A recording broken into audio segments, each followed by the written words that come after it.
sa hotline. Bilang kasumpon sa aton sining nga balitaan karon nga morning kag umpisang ginatang nga breaking news ni Action Erin ang buso unahon naton anay kaya rin na sa linya naton ang CHR Negros Occidental head. We have ang aton opisyal no ang tagpamuno diri sang Commission on Human Rights Negros Occidental. We have Sir Vincent Para on the line. Sir Vincent, how are you? Good morning. Good morning, Action Art. Yes, sir. Salamat sa time. No, siling ko, way pa ano mga ginahimo naton nga mga investigation.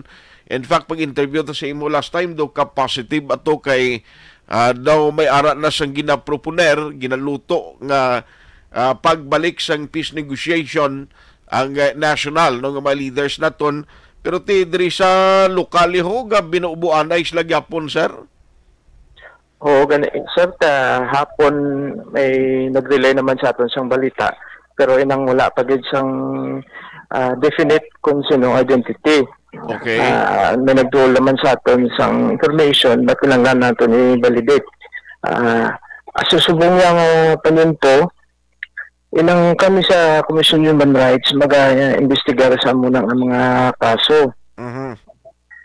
Naintindihan mo natin nga may ginaluto sa mga peace agreement between sa government kag sa CPP, NPA, NDF. Okay. Now, ginapaabot namon nga mangin solusyon sa peaceful resolution sa mga kaso diri sa Negros. Okay. Pero inang susubong kahit wala pa man ina na luto sang lubusan, inang naintindihan naman natin nga wala man sang ceasefire pa.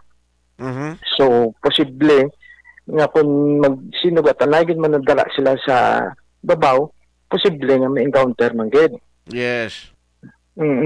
So, kami sa Commission on Human Rights, ang among task is to investigate whether ang alleged nga napatay is napatay man gid sa encounter.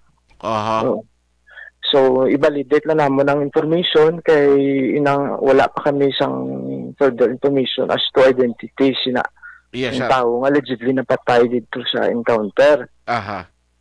Ang importante malang di siling ko tani sining nga Christmas so bisan nuay pa maplastar ka maluto ang istoryahanay para sa kalinong iatagan taman respeto kag tiyempo ang tagsa nga grupo nga makahiwat sang kuan bala matawhay nga selebrasyon sang Christmas holiday kag New Year, Sir Vincent.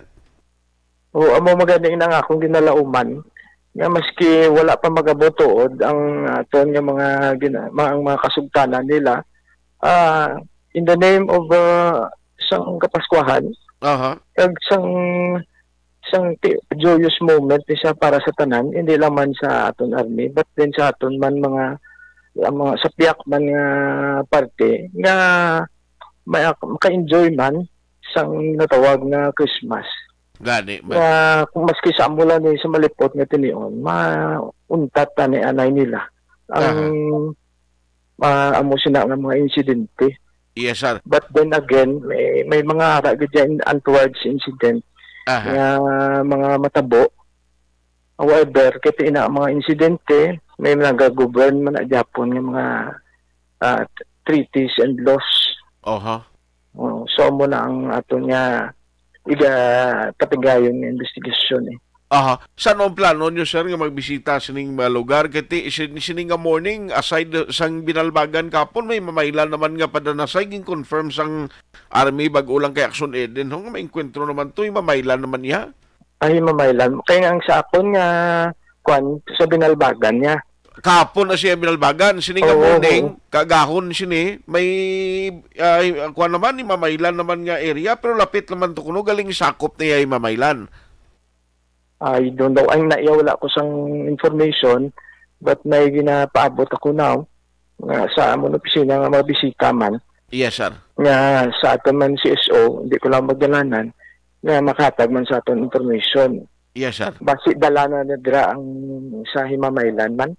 I see. So anyway, kabay patani at the end of the day, pariyo kita nga mga Pinoy Inarespeto ta anuman ang mga panindugan, anuman ang belief, anuman kay kung kay siya mambal sila ti ang inyo ideolohiya, ang inyo panindugan sa laina. Pero ti sino makabasol sini mga tao nga nangin pigos, mga tao nga nangin biktima sa inustisya. Tanan na lang pero at the end of the day, why gibalas ang pierdihon kung may pistok Sir Vincent, bla? Amo gid sir, ang amo niya nga panindugan pero basta sa ikaayos ang tanan. Kag peaceful means ang aton nga padayonon. Yes, wala ginada sang problema. Aha. Kay sa pamagi lang sa peaceful resolution sa conflict. Sira na maagi ang aton nga kayuhan, ang aton progress. Aha. Amo nang among panindugan. Okay. Na ang progress dapat before sa progress may ala kita nga peaceful resolution sang issues kag ma-share in ang justice anay. Therefore masulod ang atong progress. Yes, sir. On that note, Sir Vincent, manawag na kami sa imo at to update kung ano giman ang resulta sa investigation. Salamat gid sa time. Good morning kag advance Merry Christmas. Mayong aga man action. Action Hotline. May ara ang